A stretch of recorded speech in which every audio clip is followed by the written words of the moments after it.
And a good evening, everyone, and welcome to our reports from Daytona Speed Weeks. This is Ed Lamberton for the Dirt Track Racing Network, and we're kicking off our coverage here daily, talking about the racing going around in the Daytona area.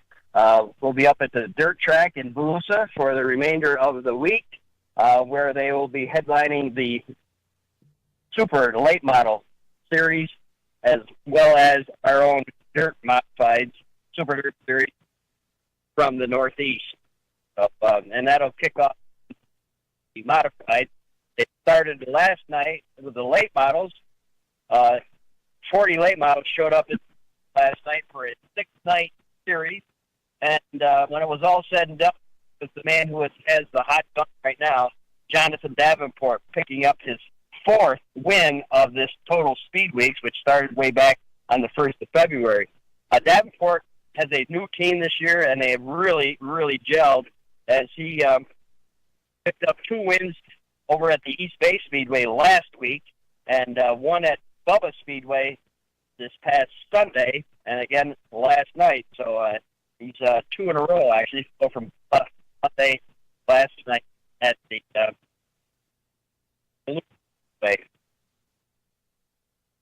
the defending Lucas Oil champ got 5th, and the World of Outlaw champ Brandon Shepard both have 2 wins so far during Speed Week late models, and but either one of those guys were in competition last night. I think they might be taking, as they ran a 9-race series here in just 11 days, with only 2 days of break.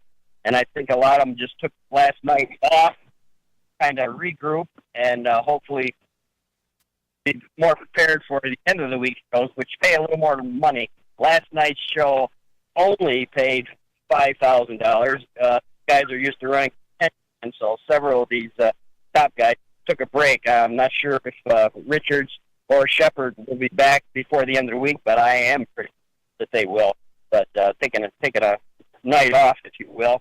The only other winner during Speed Weeks since the beginning of February was Brandon Overton, and he also took the night off, and I'm not sure if he will be back, but I think he will also. And, of course, locally we're interested in late model series, where our own Tim McCready almost picked up the championship last year in the last race of the season. However, T-Mac suffered 2 flat tires and ended up hurt as Josh Richards finished in front of him on that last race. That's how close they were in points on the last night after a whole season long. But T-Mac's been having just a terrible Speed Weeks down here in Florida. He has 2 13th-place finishes, his best so far. He also took last night off, but I'm sure he will be back at Volusia here come either tonight or Wednesday. T-Mac's best performance, I'd say, was 13th. However, just like he had broken the string of bad luck on a night at Bubba Speedway, but he started on the pole, had fast time trial, and led the first 4 laps, and then had a flat tire again, and ended up back in the 13th spot when it was all said and done. So his luck has been nothing but bad so far here. They came down with 3 cars this year, and been trying to find one that will work. And Davenport is driving a Longhorn chassis, the same as T-Mac. So the Longhorn chassis are working pretty well for Jonathan Davenport, and not so well for T-Mac right now. But I'm sure that'll change here before we get through the rest of the week. Also, a surprise entrant that is of interest, of course, to us in the Fonda area is young Mike Maresca, who, of course, won his first modified feature at Fonda towards the end of last season. Mike was a regular at Fonda, along with his teammate Tim Fuller, who won the championship. And Fuller, who has deep roots in this late model deal, told us last year on the show that he was going to try to get Mike Maresca involved in the late models, and they've already done that. As Maresca went out west to Arizona in the January. Ran some races out there. Actually, I think he had a 7th place finish in one of those races, but only the first few times that he sat behind the wheel of a late model. He showed up here last Thursday down at the East Bay Speedway and qualified for the main event and finished in 14th. And then he qualified again a couple nights later and finished 17th. Both those finishes at East Bay Speedway. He has attempted to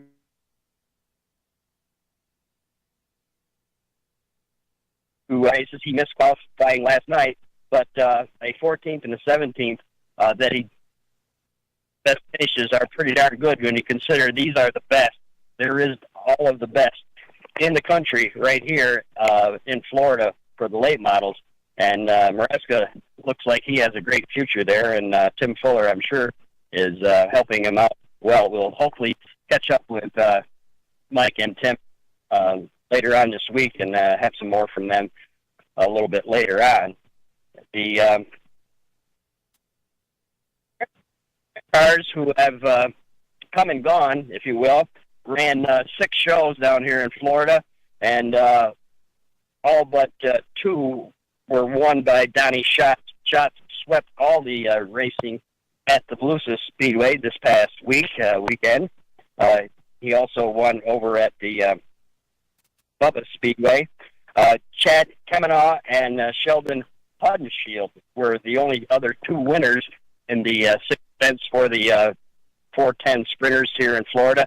Sheldon Hodenshield, of course, the son of Jack, the Wild Child Hodenshield, is taking over. So this is the Wild Child's child, I guess, if you want to go that way.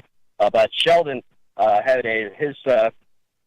actually, he won 2 races. He won one with the All-Stars and one with the World Outlaws, Volusia, early on in the week.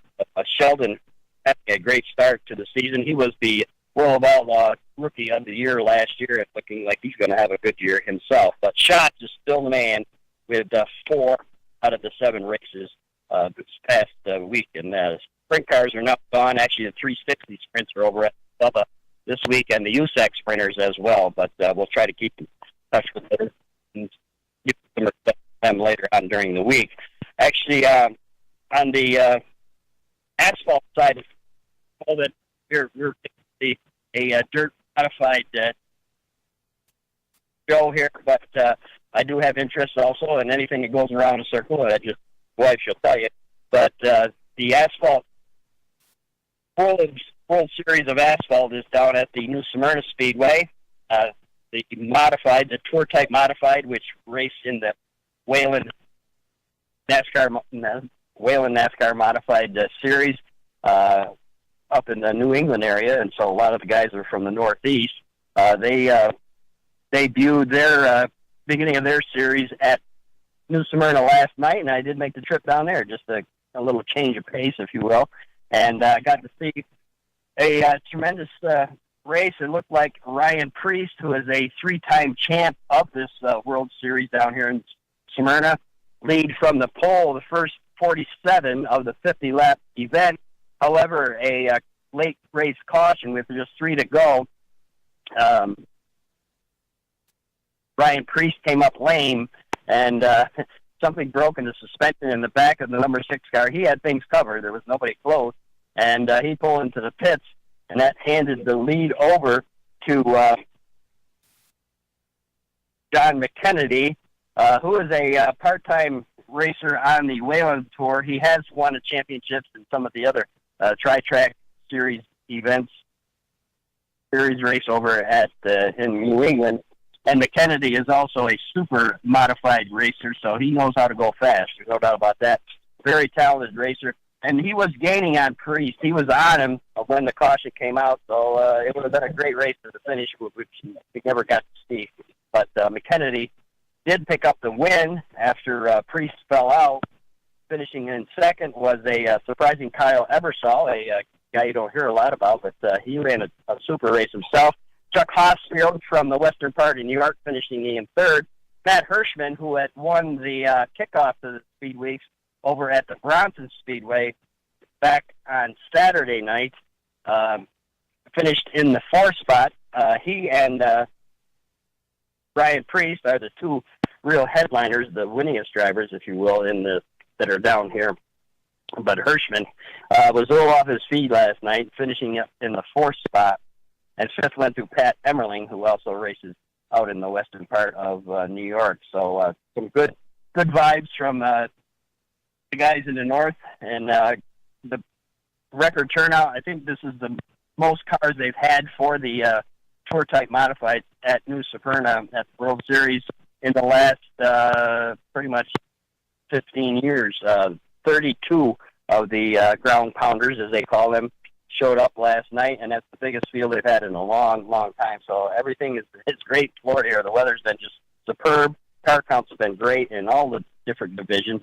But also down at New Smyrna last night, we got a chance to see an old dirt racer himself, Todd Stone. I know we've all seen Todd racing at the Albany-Saratoga Speedway, Airborne Speedway, Fonda Speedway. He's been there many times over the years. Todd's been around for a while, and Todd has, of course, he switched over to the asphalt side, the dark side, if you will. He is actually back down on the dirt side because he does race on the dirt, and I think he will this year over at the Devil's Bowl Speedway. But Todd, everybody knows, and it was great to see him. He had one of the best cars in the pro late models. He actually started on the pole and led the first 17 laps and was driving away when a caution came out, and he had a little problems on the restart, fell back to second and had to settle for second when it was all said and done, but it went to their local champion here, Cole Anderson, picked up the win. But it was great to see Todd Stone in the podium finish, nice, strong second-place finish, and it was also great to see our good old friend Jeff Carter, who many of you old-timers will remember. Jeff Carter was a crew chief for David Lath in all the championship years, and David and Jeff won a ton of features and a lot of championships. And Jeff, I said, since many years ago, went over to the Todd Stone operation and has been living in Vermont for the last probably 15, 20 years. But great to see a familiar face in the podium finish yesterday, and hopefully we'll get a chance to chat with Jeff before the weekend is done. But so some good local Northeast roots here, some dirt guys doing well down at the asphalt track last night. Of course, the big interest for us starts tonight with the Super Dirt Series kicking off their 5 nights of racing. They've added a night this year, so they'll race from tonight right on through Saturday evening with the big finale, 50-lapper. And by the all counts, it looks like it's going to be a stellar field. Brett Hearn was down in Florida at Lake City in a private practice last week. I saw a couple of pictures on Facebook. So the old man ain't done yet.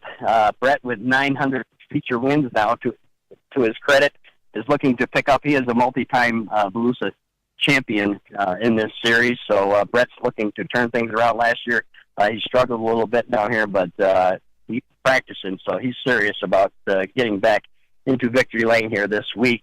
And the other side note for tonight's kickoff to the Super Dirt Series is that Peter Britton, of course, who won the championship at Albany-Saratoga this past season, was scheduled to come down here with his new Troyer TD5 and ended up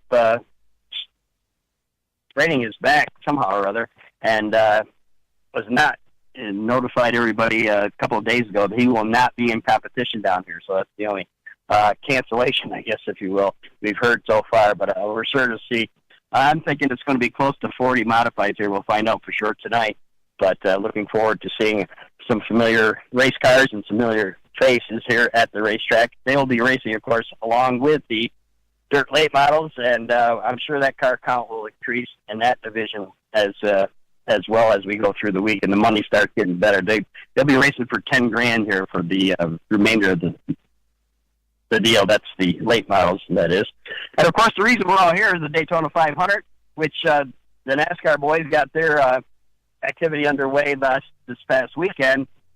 Of course, on Sunday they ran the qualifying And Alex Bowman, the youngster who some folks, Alex who? Well, Alex, of course, did fill in for Dale Earnhardt Jr. last season when Earnhardt had his concussion issues and did very well, if you remember. So no big surprise to those in the know that Alex Bowman is going to be a force this year with the 88 car taking over for Dale Earnhardt Jr., sitting on the pole with a fast time. And they're crowding over 200 miles an hour in the pack here, so it's going to be fast and furious. That's for sure, the Daytona 500, and the cars are a little less stable, or they're more racy. So we'll have to see if, hopefully it won't be a total carnage here, but they'll do their best, I'm sure, to try to avoid that. But Denny Hamlin will start at the outside pole. Those are the only two guys that are locked in to start on Sunday's 500. The rest of the field will be sorted out where their starting positions will be on Thursday when they run the Can-Am Clash, the 250-mile races that pretty much right now figure out the lineup. It's not have any deal of who is going to make the show or not because there are only 40 cars entered. So everybody that's down here will be in the 500 this year. So the car counts on the NASCAR side actually are a little off from what they have in the past, but still all quality cars, that's for sure. And, of course, a little side note for folks in Northeast, along with the tie-in to dirt racers, on Saturday, actually the first activity at Daytona International Speedway in the ARCA race, which is kind of a B-team NASCAR deal. They use a lot of the old NASCAR cars, and right now they've changed into their own motor system, but it's where a lot of guys learn the super speedways and whatever. It was a great race, and Sean Corr, who has raced at Lebanon Valley Speedway and at the Orange County Speedway, almost won the damn thing. Coming down the backstretch on the final lap, going into turn 3, he got turned around as they were racing for the lead, and Sean ended up 20th after a super race, which he, looked like Dale Earnhardt there. He could have won the thing, but didn't. And a tough break for Sean Corr. But other Orange County racers and fellows that we have seen at Lebanon Valley from time to time. Kirk Horton had a great run on the Saturday night in the ARCA race, finishing 13th. John Ferrier, who we've personally seen race many times at Orange County, finished in the 15th spot. Andy Stoos, who is not a dirt racer, but is a blacktop racer racing over in the New England area, finished in 19th. And our own Ed Pompa, who lives just up the road from the studio, actually, on Route 29, who owns the stone quarry there, the Pompa stone quarry on Route 29 in Boston Spa, finished 35th. Michael Self, a guy that probably not a lot of people heard of, actually lucked out and won the race because he didn't crash, basically, as the two big crashes right at the end of that race. But tough break for Sean Corr. Looked like we were going to have a winner from the Dirt Northeast racer. But, okay, next year will be another time. So as we get ready for tonight's action up at the Volusia Speedway, our Dirt Car Series event, we'll see how many cars we have and who's going to come out on top. Also, will Matt Shepard keep on his stroll? I'm sure he will. He's always strong down here. Will Brett Hearn be able to come back and show his dominance down here? And a lot of questions, and we'll see. Mike Maresca will be moving over into the modified. I'm not quite sure if he's going to try to run both. Probably not, but we'll find that out tonight, that's for sure. And many storylines to look forward to for tomorrow's report. And we'll be heading up on the dirt tonight. And again, tune into Dirt Track Racing Network each and every evening at 7 o'clock for our Speed Weeks update. This is Ed Lamberton, and we'll see you at the races.